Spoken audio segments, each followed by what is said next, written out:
పరమేశ్వర, నువ్వు నేను ఒక ఒప్పందం చేసుకుందామా అన్నాడు. నీ నాసందొడబాటు మాట వినుమి.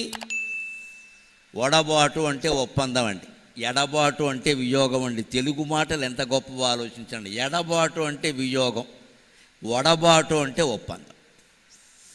నువ్వు నేను ఒక ఒప్పందం చేసుకుందాం అయ్యా అన్నాడు. దేవుడితో అగ్రిమెంట్ చేసుకుంటాట. మరి ఏదన్నా అంటే అగ్రిమెంట్ రాసుకుంటారు కదా, ముందు భయానా ఇచ్చాము అగ్రిమెంట్ రాసుకున్నాం అంటారు. అందుకని దూర్జుడి చమత్కారంగా ఏమంటున్నాడు, నువ్వు నేను ఒక ఒప్పందం రాసుకుందాం. ఏమో మళ్ళీ నువ్వు మాట తప్పుతావేమో మాకేం తెలుసు, ఒక ఒప్పందం రా, ఎందుకైనా మంచి, నేను కూడా సంతకం పెడతా. ఏమిటయ్యా ఒప్పందం అంటే, నీ నాసందొడబాటు మాట వినుమి. నీ చేత జీతంబునే కానిన్బట్టక సంతతంబు మదివేర్కన్ గొల్తును అంతఃసపత్నానీ కంబున గొప్పగింపకము నన్ను ఆపాటి ఏ జాలు తేజీనొల్లను కరినొల్లను వల్లను శిరుల్ శ్రీకాళహస్తీశ్వరా. నీ నాసందొడబాటు మాట వినుమి. పరమేశ్వర, నువ్వు నేను ఒక ఒప్పందం చేసుకో. నీ నా సందు అంటే మధ్యలో మేమిద్దరం మాట్లాడుకుంటే ఆ దోసందులో ఎవడో వచ్చాడంట. దోసంది అంటే మధ్యలో వచ్చాడు. నీకు నాకు మధ్యలో ఒక ఒప్పందం చేసుకుందామయ్యా. ఏమిటంటే, శివుడు సిద్ధపడ్డాడు ఒబ్బడ్డానికి. దేవుడికి ఏమిటి ఇబ్బంది, ఆయనకి ఏమీ లేదు, ఆయనకి ఏం అక్కర్లేదు. ఏమిటా అబ్బాయి ఒప్పందం అంటే, నీ చేత నే కానిన్బట్టక, నీకు నేను సేవకుడుగా ఉంటాను, శివసేవకుడుగా. నువ్వు కానీ జీతం ఇయ్యొద్దు నాకు. కానీలు ఇప్పుడు లేనే లేవు. కానీ అర్ధన బేడ పావలాలు కూడా పోయి దమ్మిడి అనేవారు పూర్వం. డబ్బు అనేవారు. డబ్బు అంటే సంపద, మనీ అని అర్థం చెప్పకూడదండి. డబ్బు అంటే ఒక కాయిన్. 2 డబ్బులు ఒక కాని, 2 డబ్బులు ఒక కాని, 2 కానీలు ఒక అర్ధన, 2 అర్ధనాలు ఒక అణ, 2 అణాలు ఒక బేడ, 2 బేడలు ఒక పావల, 4 పావలాలు ఒక రూపాయి లెక్కది. అందుకే డబ్బు లేనివాడు డబ్బుకు కూడా కొరగాడు అన్నారు. డబ్బు అంటే ఒక కాయిన్ అది. అటువంటి 2 కలిపితే కానీ అవుతుంది. కానీలో సగం దాని డబ్బు అంటారు. కానీ అన్నాడు, నువ్వు నాకు కానీ కూడా ఇవ్వద్దు. ఇప్పటి భాషలో చెప్పాలంటే 2 పైసలు, పోనీ 200, పోనీ 2000, నాకు జీతం వద్దు, అసలు నీ సేవ చేస్తాను అంటే ఎవరికైనా ఆనందమే కదా, జీతం లేకుండా సేవ చేస్తానంటే. కానిన్బట్టక సంతతంబు మదివే అడ్కన్ గొల్తు. కొంతమంది ఏమీ జీతం తీసుకోకుండా సేవ చేసేవాళ్ళు ఉంటారండి. ముఖ్యంగా రాజకీయ నాయకులకు ఉంటారు బాగా అటువంటి వాళ్ళు ఏమీ ఆశించరు, డబ్బులు ఆశించరు. రోజు వచ్చి ఇంటి దగ్గర కూర్చుంటారు చేతులు కట్టుకుని. ఆ ఇళ్ళాలు చస్తూ ఉంటుంది వీళ్ళందరికీ కాఫీ టిఫిన్లు పెట్టలేక. ఆయన కూడా బలగం బలగం బలగం బలగం అని మొత్తం ఈ జలగలన్నింటినీ చేరేసి కూర్చుంటాడు అక్కడ. సరే, కానీ ఆయన కర్మ అయింది. కానీ ఇందులో సమస్య ఏమిటంటే, వాళ్ళు డబ్బులు ఏం ఆశించరు. అన్నా నువ్వు నాకు ఇచ్చేదేంటన్నా, నీకోసం ప్రాణం ఇచ్చేస్తా. ఊరికే ఇవ్వడు, తర్వాత టికెట్ ఆయనకి ఇప్పించాలి. ఎందుకు ఇస్తాడు లేతాను ఇక్కడ, ఇదే లెక్క. ఏమీ డబ్బులు ఆశించకుండా జీతం లేకుండా పనిచేసేవాళ్ళు ఇప్పటికీ మన దగ్గర ఉన్నారండి. మన బంధువులు మన నుంచి ఏం ఆశించరు, మన మిత్రులు మన నుంచి ఏం డబ్బులు ఆశించరు. కానీ చేసిన ఉపకారానికి ప్రతి ఉపకారం ఆశిస్తారుగా. మీ అమ్మాయి పెళ్ళికి వచ్చి నేను అంత సర్వీస్ చేశాను, నేను నా పిల్లలు, మరి మా అమ్మాయి పెళ్ళికి నువ్వు రావా అంటారు. రమ్మని కాదు, ఇక్కడ సేవ చేయమని అర్థం. ఊరికే వచ్చి భోజనం చేయమని కాదు, అక్కడ సేవ చేయమని. ఏమి ఆశించకుండా ఎవరు ఉంటారండి. అందుకని శివుడు కూడా ఆశ్చర్యపోయాడు దూర్జటి మాటకి. నీ నాసందొడబాటు మాట వినుమి. నీవు నేను ఒక ఒప్పందం చేసుకుందామయ్యా. నీ చేతనే కానిన్బట్టక, నేను డబ్బులు తీసుకోకుండా నీ దగ్గర పనిచేస్తా. అంతేకాదు, డబ్బులు తీసుకోకుండా పనిచేసేవాడు శ్రద్ధగా చేస్తాడా? డబ్బులు తీసుకుని పనిచేసేవాళ్ళే శ్రద్ధగా చేయట్లేదు కదా. లక్షల జీతాలు ఉన్నా లంచాలు మింగుతూనే ఉన్నారు కదా. అందుకని డబ్బులు ఇవ్వకపోతే నువ్వు శ్రద్ధగా చేస్తావా అంటే ఏమంటున్నాడంటే, రాసిస్తా. మది వేడ్కన్ గొల్తు, చాలా సంతోషంగా ఆనందంగా నువ్వు చెప్పిన పనల్లా చేస్తా. ఎందుకయ్యా ఇవన్నీ చేస్తున్నావంటే, అంతఃసపత్రానీ కంబున గొప్పగింపకము నన్ను ఆపాటి ఏ జాలు. నా మనస్సులో 6 శత్రువులు ఉన్నారు. అంతఃసపత్ర అనీకము. అంతః అంటే లోపల ఉన్నారు, సపత్న అంటే శత్రువులు, అనీకము అంటే సమూహం. నా మనస్సులో 6 ఉన్నారు. ఇంకా 6 60 మందిని తీసుకొస్తున్నారు. ఈ 6 ఎవరయ్యా? కామం, క్రోధం, లోభం, మోహం, మదం, మాత్సర్యం. ఈ 6 అంతఃసపత్రానీకంబున గొప్పగింపకము. సాధారణంగా ధనవంతులకి, నాయకులకి, పదవుల్లో ఉన్న వాళ్ళకి, పెద్దవాళ్ళకి బయట ఉంటారు శత్రువులు. ఈయన ఉంటున్నాడు, నా లోపలే ఉన్నారయ్యా, బయట ఎవరు లేరయ్యా. కామక్రోధ లోభమోహ మదమాత్సర్యాలు అనే శత్రువులు 6 ఉండి ఇంకో 60 మందిని లాక్కొస్తున్నాయి. వాటి బారి నుంచి నన్ను కాపాడు, ఆ పాటియే చాలు, ఇంకేమీ నాకు అక్కల్లా అన్నాడు భగవంతుణ్ణి. మనం అది కోరాలండి. ఎంతమంది మనలో గుళ్ళోకి వెళ్ళి ఈ కోరిక కోరడానికి సిద్ధంగా ఉన్నారండి. కామం ఉండద్దంటే కామవాంఛ అనుకోకండి, పొరపాటు మాట. కామవాంఛ వేరు, కామం వేరు. కామవాంఛ అంటే లైంగిక వాంఛ, అది వేరు. కామం అంటే కోరిక. ఏ కోరికైనా కామమే. కానీ మంచి కోరికలు ఉంటాయి కదా, ఒక మంచి మాటలు వినాలనే కదా మీరందరూ ఇక్కడికి వచ్చింది. అది మీకు ఉండవలసిన కోరిక. ఏమైనా సరే ఇంతమంది నా కోసం చూస్తున్నాను కాబట్టి నేను వచ్చి చెప్పాలి అనేది నాకు ఉండవలసిన కోరిక, పట్టుదల. అది లేకపోతే ఇవి నడవు. ఇంత కార్యక్రమం ఏర్పాటు చేయాలన్న వారి కోరిక లేకపోతే నడవండి. ఇవి మంచివే, వీటిని సత్వగుణం అంటారు. ఇవి పెంచుకోవాలి మనం, తప్పదు. కానీ ఎక్కడికక్కడే వదిలేయాలి. అంటే ఇంక నేను ఏదో చేసేసాను, చెందేసాను, ఈ అహంకారం పనికిరాదు. ఇంకా ఒక మంచి పని చేసాం, 10 మంది సంతోషించారని వారు, ఓ మంచి మాటలు విన్నాం, 10 మంది బాగుంది అని, మన జీవితాలు బాగుపడుతున్నాయని మీరు 4 మంచి మాటలు చెప్పగలిగాం. అంత దూరం నుంచి వచ్చి అదే సారు నా కోరు నేను, ఈ కోరికల వల్ల ఇదే సంతృప్తి, ఇంకేం అక్కర్లేదు. ఇంతకు మించి ఏమన్నా ఆశించాము అంటే అయిపోయినట్టే. కానీ దిక్కుమాలిన మనస్సు అలా ఉండనివ్వదండి. ఒక్కసారి కోరిక అనేది మనస్సులో ప్రవేశిస్తే, నిజానికి 6 ఉన్నాయి కదా, 6 లేవు. ఆలోచించండి కాస్త. కామం, క్రోధం, లోభం, ఆ 3 ఈ వరుసగా రాయండి. ఇటు వరుస లెఫ్ట్ సైడ్ ఎడం వైపు. దానికి ఎదురుగా మోహం, మదం, మాత్సర్యం రాయండి. ఇది మ్యాచ్ ది ఫాలోయింగ్ అంటారు ఇంగ్లీషులో. జతపరచుము అనేది రాస్తారు. ఇటో 3 వస్తువులు, అటో 3 వస్తువులు రాస్తారు, జతపరచమంటారు. అలాగా కామం, క్రోధం, లోభం రాయండి. ఆ 3ంటికి ఎదురుగా మోహం, మదం, మాత్సర్యం. కామం ముందు కోరిక. కోరిక ఉండడం తప్పు కాదు, తీరితే తీరుతుంది, లేకపోతే లేదు. కానీ అది మోహం స్థాయికి వెళ్ళిపోతుంది కొంతమందిలో. అంటే అది తీరితే కానీ నేను ఉండలేను, అది తీరితే కానీ నేను ఉండలేను అంటాడు. అది మోహం. ఏ కోరికని మనం ఆ స్థాయికి వెళ్ళనీయకూడదు. ఈ పెళ్ళి జరిగితే కానీ నేను ఉండలేను, ఈ ఉద్యోగం వస్తే కానీ నేను ఉండలేను, నాకు ప్రమోషన్ వస్తే కానీ నేను ఉండలేను అనే మాట వస్తుందంటే అది మోహంగా మారిందనమాట. ఈ కోరిక తీరాలి, ఈ ఉద్యోగం రావాలి, ఈ పెళ్ళి కావాలి, ఈ సంపద కావాలి, తప్పు లేదండి, ఎవరికైనా ఉంటుంది. దాని గురించి ఇంత మొండి పట్టుదల పనికిరాదు. వదిలేయవలసి వస్తే వదిలేయాలి, లేకపోతే ఏమవుతుంది, ఈ కామం మోహంగా మారుతుంది. రెండోది క్రోధం. కోపం ఉంటుంది అప్పుడప్పుడు. కొన్ని విషయాల్లో కోపడకపోతే పనులు అవ్వవు. ముఖ్యంగా ఒక సంస్థకి యజమానిగా ఉన్నవాడు కాస్త కింద వాళ్ళని మందలించకపోతే ఎవడూ పనిచేయడు. కుటుంబంలో కూడా అప్పుడప్పుడు కాస్త పని మనుషుల్ని, వీళ్ళని కాస్త మందలించకపోతే పనులు జరగవండి. మనం మంగళహారతి ఇచ్చి స్వాగతాలు చెప్తే ఎవడో పనిచేయడు. ఇక్కడ కాస్త గట్టిగానే మాట్లాడాలి. నువ్వు ఉన్నా లేకపోయినా మా ఇల్లు నడుస్తుంది, ఉద్యోగం నీ అవసరం కానీ నా అవసరం కాదనే యజమానురాలు మాట్లాడాలి తప్ప, నువ్వు లేకపోతే మా ఇల్లు అయిపోయినట్టేనే అని ఇల్లాలు అందే అంటే అయిపోయినట్టే. సర్వమంగళ నామాసీత. ఈ ధైర్యం మన మనస్సులో ఉండాలి. దాని మీద పని మనిషి మీద ఆధారపడుతుందా మన జీవితం? నువ్వు వస్తే నీకే మంచిది, లేకపోతే ఇంకోళ్ళని పిలుచుకుంటాం, నీకంటే డబ్బులు ఎక్కువ ఇస్తాం, లేకపోతే నేనే దోవుకుంటా అని అట్ట ఉండాలి. ఆ ధైర్యం లేకపోతే జుట్టెట్టుకుని ఆడించేస్తారు. అందుకని క్రోధం ఉండవలసిందే. ఎంతవరకు అది మనం పిలిస్తే రావాలి, దాని అంతటా వచ్చేయకూడదు. వాల్మీకి రామాయణంలో వాల్మీకి అంటాడు, రామచంద్రమూర్తికి కూడా కోపం ఉంటుంది. ఎలా ఉంటుందంటే సహజంగా ఉండదుట, ఆయన తెచ్చుకుంటాడు. మరి రావణాసురుడు లాంటి వాడిని చంపాలి అంటే కోపం లేకుండా ఎలా సాధ్యమండి? ఆ కోపాన్ని తెచ్చుకున్నాను. రావణం ప్రేక్ష హృష్టాత్మ జయార్థం సముపాగమతు సర్వయత్నేన మహత వధేతస్య ధృతో భవతు అంటాడు ఆదిత్య హృదయంలో ప్రత్యేకం. ఆదిత్య హృదయంలో ఆయన ఒక్కసారి శక్తి నీరసించేసరికి అగస్త్యుడు ఉపదేశించిన ప్రకారం సూర్యనారాయణమూర్తిని స్తోత్రం చేసి ఆదిత్య హృదయం రూపంలో చేసేసరికి ఆయన మనస్సు ఎలా ఉంది? రావణం ప్రేక్ష హృష్టాత్మ. యుద్ధం ప్రారంభానికి ముందు రామ రామ రామ రావణ యుద్ధం 21 రోజులు జరిగింది అంటారు. చివర 21వ రోజు రావణాసురుడు చనిపోయాడు.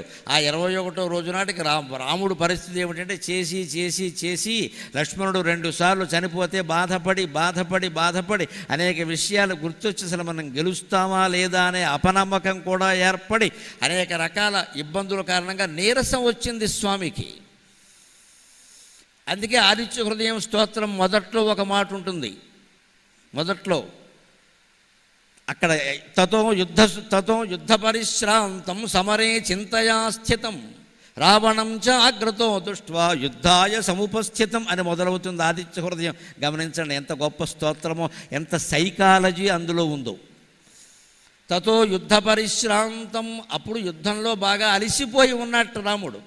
సమరే చింతయా స్థితం, యుద్ధాన్ని గురించిన చింత, మామూలు ఆలోచన కాదు, కొంచెం ఇబ్బంది అయిన ఆలోచనే చింత అంటారు. మంచి ఆలోచనే చింత అనరుగా. ఆయన చింతలో ఉన్నాడు శుభవార్త కాదు, దుర్వార్త. అందుకని సమరే చింతయా స్థితం, యుద్ధంలో ఆయన చింతలో పడ్డాడు. గెలవగలనా, అసలు ఇదంతా ఎందుకు వచ్చింది ఇది అని ఒక్కసారి ఫ్లాష్ బ్యాక్ వెనక్కి వెళ్ళిపోయాడు ఆయన. యుద్ధం ఎందుకు వచ్చింది? సీతాదేవి రావణాసురుని తీసుకురావడం వల్ల. వాడెందుకు తీసుకొచ్చాడు? అక్కడ మేమిద్దరం లేకపోవడం వల్ల. మేమిద్దరం ఎందుకు లేకుండా పోయాం? ఆవిడ మాయలేడని కోరడం వల్ల. ఆ మాయలేడు కోసం నేను వెళ్ళడం వల్ల. పోనీ లక్ష్మణుడు కూడా ఎందుకు లేకుండా పోయాడు? వాడెవడో దొంగరపులు అరవగానే మిమిక్రీ చేయగానే ఈవిడ గుర్తించకుండా వెళ్ళవయ్యా లక్ష్మణుడిని తోసేయడం వల్ల చివరికి కోపం అంతా ఎక్కడికి మారింది? సీతాదేవి మీదకి మారింది. అసలు ఆ దిక్కుమాలిన కోరకుండా ఉంటే ఈ గొడవ లేదు కదా. మనము ఇలాగే ఉంటాం. గమనించండి, సీతాదేవి వేరు కాదు, రాముడు వేరు కాదు, మనం వేరు కాదు. మన కోరికలు ఇలాగే ఉంటాయి. ఇంటి నిండా బంగారం ఉంటుంది, ఇంటి నిండా వస్తువులు ఉంటాయి, అయినా సరిపో. ఎవరింటికో వెడతాం, పెళ్ళికో పేరెంటానికో, అక్కడ ఒక పెద్ద సోఫా సెట్ హాల్లో కనపడుతుంది. అదొక ఐరావతంలా ఉంటుంది. దాని చుట్టూ అష్టదిగ్గజాల్లా ఇంకా 4 కుర్చీలు ఉంటాయి. వెంటనే ఇంటి ఆయనకో ఇల్లాలకో అది ఉండాలి. ఇంత వెళ్ళా ఉండగానే సరిపోయింది, అది ఉండాలి అంట.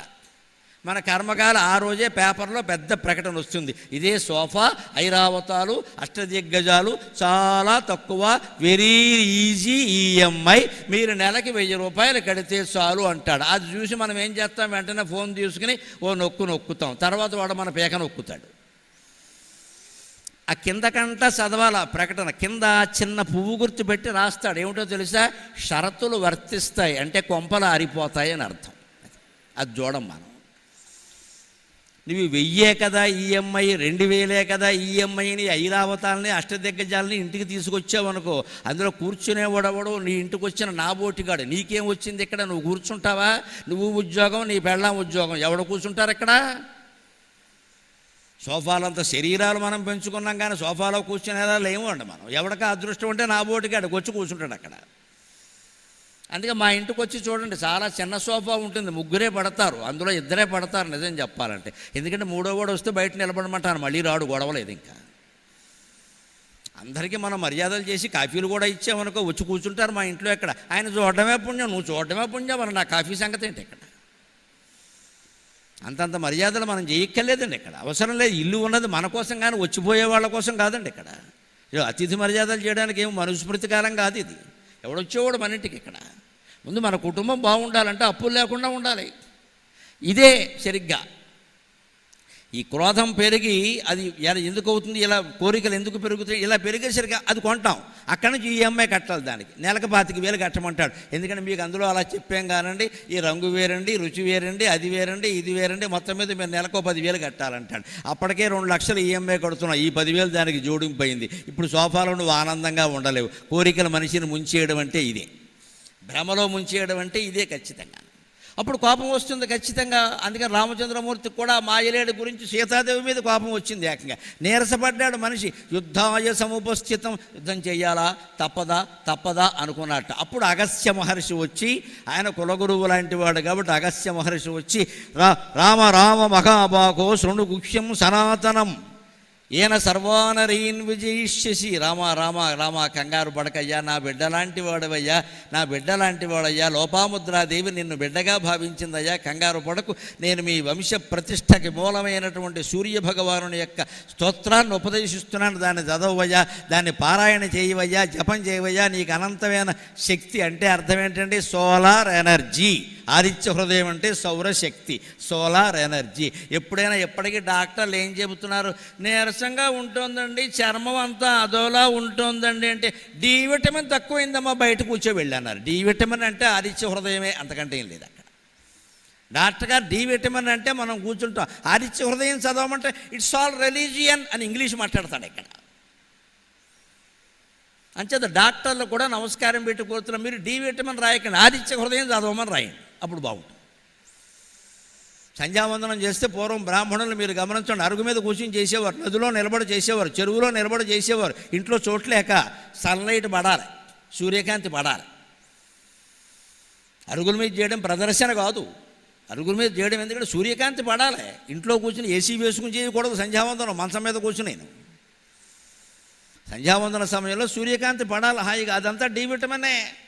ఒక్కసారి సోలార్ ఎనర్జీ పనిచేసి సూర్యుడు అభయం ఇచ్చేసరికి నీరసపడి రావణుణ్ణి గెలవగలనా, యుద్ధం చేయక తప్పదు కదా అనుకున్నటువంటి రామచంద్రమూర్తి ఎలా అయ్యాడు అంటే 31 శ్లోకాల ఆదిత్య హృదయం ముగిసేసరికి చివర 31లో ఏముంటుందో అంటే అంతే, జయార్థం సముభాగము ధరరా నీ సంగతి చూస్తా అన్నట్టు. ఎడం చేత్తు ధనుష్యులా పట్టుకుని కుడి చేత్తో బాణం తీస్తురా నీ సంగతి చూస్తా. జయార్థం సముభాగమతు, దేవతా స్తోత్రాన్ని చదవక ముందు యుద్ధానికి సిద్ధమయ్యాడు అన్నారు. ఇప్పుడు ఏమన్నారు వాల్మీకి మహర్షి, విజయం పొందడానికి సిద్ధమయ్యాడు అన్నారు. అదే మన దేవతా స్తోత్రాల రహస్యం, స్తోత్రాల రహస్యం అది. ఎప్పుడు నీరసంగా ఉన్న ఒక విష్ణు సహస్రమో, ఒక లలితా సహస్రమో, ఒక ఆదిత్య హృదయమో, అన్నిటికంటే మించింది రామరక్షా స్తోత్రం ఉంది, గొప్ప స్తోత్రం. బుధకౌశిక మహాముని రచించాడు, చాలా గొప్ప స్తోత్రం, అది చదవండి. నీరసించి అలా కూర్చుని ఎవడికో ఫోన్ చేయడం ఎంత వద్దండి, రాముడికి ఫోన్ చేయండి ఒప్పుకుంటే, ఆయన పలుకుతాడేమో చూద్దాం. రామరక్షా స్తోత్రం చదవండి. సీతారాములు లక్ష్మణ సమేతులై మనని రక్షించడానికి సిద్ధంగా ఉన్నారని అర్థమవుతుంది. భగవంతుడు ఇచ్చినటువంటి బలాన్ని మరి ఎవరన్నా ఇవ్వగలరా? ఏ టానిక్కులైనా ఏ వైద్యులైనా ఇస్తారా? దైవబలం ముఖ్యంగానే ఈ బలాలన్నీ ఏం పనికొస్తాయండి? అలాగా క్రోధం వచ్చింది ఆయనకి, తెచ్చుకున్నాడు. సూర్యుని చూడగానే ఉత్సాహం వచ్చింది. అంచేత క్రోధం మనకి అలా మారకూడదు, క్రోధం మళ్ళీ మదంగా మారకూడదు. అలాగే ఉండొచ్చు కామం, క్రోధం, లోభం, స్వార్థం ఉండొచ్చు. ఎవరికైనా స్వార్థం ఉంటుంది, ఇది నాకు కావాలి, ఇది నాకు కావాలని పోటీ పడకపోతే దేంట్లోనూ గెలవలేం కదా. పోటీ పడచ్చు, తప్పులేదు, కానీ మనకే రాదు, ఇంకొకళ్ళకి వస్తుంది. అప్పుడు మాత్సర్యం వస్తుంది, అసూయ వెంటనే. నాకు రాంది వాళ్ళకి ఎలా వచ్చింది, బాగుంది, మనకు యోగం లేదు, వారికి వచ్చింది, వారికంటే మనం తక్కువ ప్రతిభావంతులం, వారు ఎక్కువ ప్రతిభావంతులు, అందుకని వచ్చింది. ఒకవేళ ప్రతిభ సమానమైన వాడికి ఎవరో రికమెండేషన్ చేశారు, వాడి యోగం మంచిది, మనకి లేదు, వదిలేయాలి ఆ విషయాన్ని. ఇంకా అసూయపడ్డ మొదలెట్టామనుకో, పోయిన ఉద్యోగం రాకపోగా బీపీ వస్తుంది, మళ్ళీ అక్కడి నుంచి షుగర్ వస్తుంది, అక్కడి నుంచి డాక్టర్ గారి దగ్గరికి వెడితే మొత్తం ఆ రకం అమ్మయ్యారు అక్కడ. అంచేత ఈ 6 శత్రువులు ఉన్నారే, కామం పెరిగి మోహం అవ్వడం, క్రోధం పెరిగి మదం అవ్వడం, లోభం పెరిగి మాత్సర్యం అవ్వడం, ఇవి పెరగనీయకుండా కామక్రోధ లోభాల దగ్గరే ఆపు చేయగలిగితే అంతకంటే మంచిది ఉందా? అందుకని అంతఃసపత్నానీకంబునగప్పగింపకుము నన్ను, నా లోపలే ఉండి నన్ను బాధపెడుతున్న ఈ కామం, క్రోధం, లోభం, మోహం, మదం, మాత్సర్యం అనేవావి నన్ను బాధ పెట్టకుండా చూడవయ్యా, ఆ పాటియే చాలు, ఇంకేం అక్కర్లేదు అని ఆ రోజుల్లో రాజులు కవులకి పండితులకి ఏమిచ్చేవారో చెబుతున్నాడు.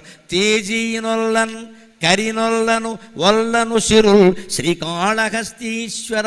తేజీ అంటే గుర్రం, నాకు గుర్రాలక్కర్లేదు. కరినొల్లను ఏనుగులక్కర్లేదు. వల్లను సిరుల్ ఈ మహారాజులు నాకు ఇచ్చేటువంటి పొలాలు, డబ్బు ఏమీ అక్కర్లేదు.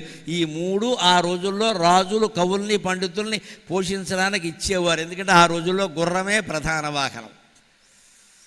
వాహ అంటే సంస్కృతంలో గుర్రం అని అర్థం, ప్రధాన వాహనం. ఈ రోజుల్లో వాహనం అంటే కారు అని అర్థం. అంటే ఈ రోజుల్లో మనం అన్వయించుకోవాలంటే నా కార్లు అక్కర్లేదు అని లెక్క.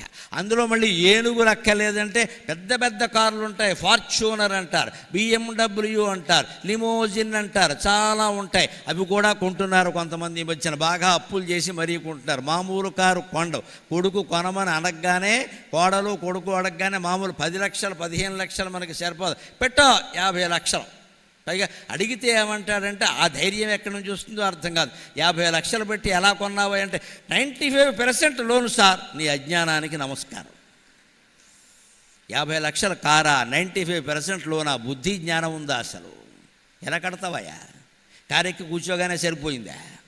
అప్పుడు లోపల ఆలోచన ఎలా ఉంటే 1వ తారీఖు వచ్చేసరికి మెసేజ్ వస్తుంది, కారు ఈఎంఐ 1,00,000 కట్టుకో, ఇల్లు ఈఎంఐ 50,000 కట్టుకో, సోఫా ఈఎంఐ 10,000 కట్టుకో, మొత్తం జీతం అంతా కట్టుకో, నువ్వేం కట్టుకో, గోచి పెట్టుకో.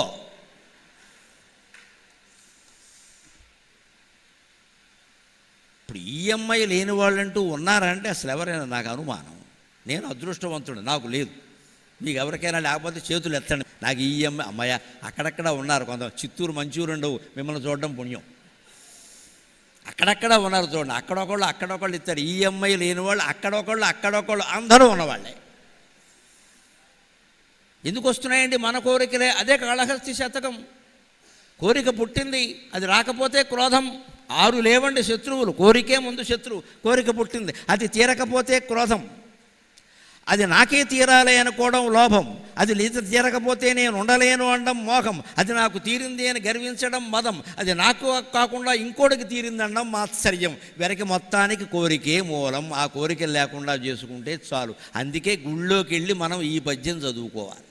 స్వామి నాకు కోరికలు లేకుండా చెయ్యేని కోరుకోవాలి. అదే కోరిక. మనం అది చెయ్యం. ఆ కోరిక తీర్చు, ఈ కోరిక తీర్చు. పిల్లకి పెళ్ళి అవ్వలేదు, 30 ఏళ్ళు వచ్చినా బాధపడుతున్నాం అనుకోండి, గుళ్ళోకి వెళ్ళి మా అమ్మాయికి పెళ్లి చేయి, మా అమ్మాయికి పెళ్లి చేయి. అది కూడా విచిత్రం. ఎవరిని అడుగుతాం? షిరిడీ సాయిబాబాని అడుగుతాం, ఆంజనేయ స్వామిని అడుగుతాం, అయ్యప్ప స్వామిని అడుగుతాం. వాళ్ళు ముగ్గురు మీటింగ్ పెట్టుకుని నవ్వుకుంటారు, వేరే మనం ముగ్గురం బ్రహ్మచారులం కదా, మన అడుగుతాడు ఏమిటి వీడు అని. పెళ్లి కావాలంటే శ్రీకృష్ణుడి దగ్గరికి వెళ్ళి అడిగితే 16,000 పెళ్ళిళ్ళు అవుతాయమ్మా, ఒకటి కాదు. ఎవరిని ఏది అడగాలో కూడా మనకు తెలియదు. కనీసం వెంకటేశ్వర స్వామిని అడిగితే 2 పెళ్ళిళ్ళు అవుతాయి. శివుణ్ణి అడిగామనుకో పక్కన ఒక ఆవిడ, నెత్తి మీద ఒక ఆవిడ పెట్టుకుని ఇస్తాడని. అయ్యప్ప స్వామిని షిరిడీ సాయిని పెళ్లి చేయమండం ఏంటి? వాళ్ళే కాకుండా కూర్చుంటే ఎక్కడ? అసలు ఆ కోరిక ఎందుకు కోరుతున్నావు? టెన్షన్ తట్టుకోలేకండి. సంబంధం మా అమ్మాయికి పెళ్ళి అయితే నీ మెట్లన్నీ మోకాలతో, అసలు నేను ఎవడెక్కమన్నాడు? నువ్వు మోకాలతో ఎక్కితే దేవుడు జాలి పడతాడా? ఎంత జ్ఞానం! ఇంటి దగ్గర కూర్చోవమ్మా అని చెప్తే మోకాళ్ళతో ఎక్కుతానంటావు ఎక్కడ? అక్కడ నువ్వు మోకాళ్ళు ఎక్కుతూ ఉంటే అయ్యో అంటే వెంకటేశ్వర స్వామి వచ్చి అయ్యో అనాలా? ఇదంతా అహంకారం ఉండే ఒక రకంగా. నీ గురించే పట్టించుకోవాలా దేవుడు? నువ్వు మోకాళ్ళతో ఎక్కితే ఆయనకే, అసలు ఎక్కకపోతే ఆయనకే. ఆ కోరిక కోరే ముందు, పైగా దేవుడు చాలా తెలివైన వాడు. మనం అమ్మాయికి పెళ్ళి అవ్వలేదని కోరేమనుకో, అవుతుందమ్మా, నెల్లాళ్ళలో అవుతుంది. తిరుపతి మొక్కు తీర్చుకుంటాం, రావణాసురుడు వస్తాడు. అప్పుడు మళ్ళీ ఏమంటాం? రావణాసురుడు వచ్చాడు, మరి కోరేటప్పుడు ఆ మాట చెప్పలేదుగా అంటాడు ఆయన. మనకింత తెలివి ఉంటే మన పుట్టించిన దేవుడికి ఎంత తెలివి. నువ్వు అల్లుడు కావాలి అన్నావు కానీ వాడు రావణాసురుడు కావద్దని అనలేదు కదా. వాడు ఖాళీగా ఉన్నాడు, పంపించాను, చేసుకున్నాడు అంతే. రావణాసురుడు ఏం చేస్తాడో అమ్మాయిని అందరికీ తెలుసు. మండోదరుని చూసినట్టే చూస్తాడు. అది కోరిక కోరగానే సరిపోలేదండి, దానికి ఉపాంగాలు చాలా ఉంటాయండి. అవన్నీ ఎలా ఉంటాయి? అందుకని ఆ కోరిక వద్దు అసలు. అదే కోరుతున్నాడు. మరి నాకు ఈ కోరికలు అనేవి లేకుండా చూడవయ్యా, నాకు గుర్రాలు వద్దు, ఏనుగులు వద్దు, డబ్బులు వద్దు అంటే ఈ రోజుల్లో కార్లు వద్దు, విమానాలు వద్దు, ఏమీ వద్దు, కోరికలు లేకుండా చూడు. ఈ పాటి ఏ జాలు తేజీనొల్లను కరినొల్లను వల్లను శిరుల్ శ్రీకాళ